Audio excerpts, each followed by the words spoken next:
Hello, welcome to Shop Talk. We're going to look at a Jonsered 2065 65cc motor. This unit weighs 13.2 pounds, power head only, and it has a 32-inch bar and chain on it. And it has a sprocket nose on that bar. And that's a chisel bit, skip tooth chain.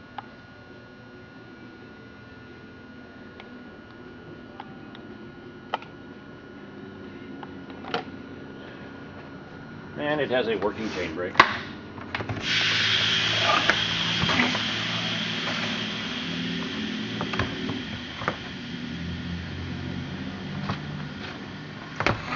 And it's a good running Jonsered.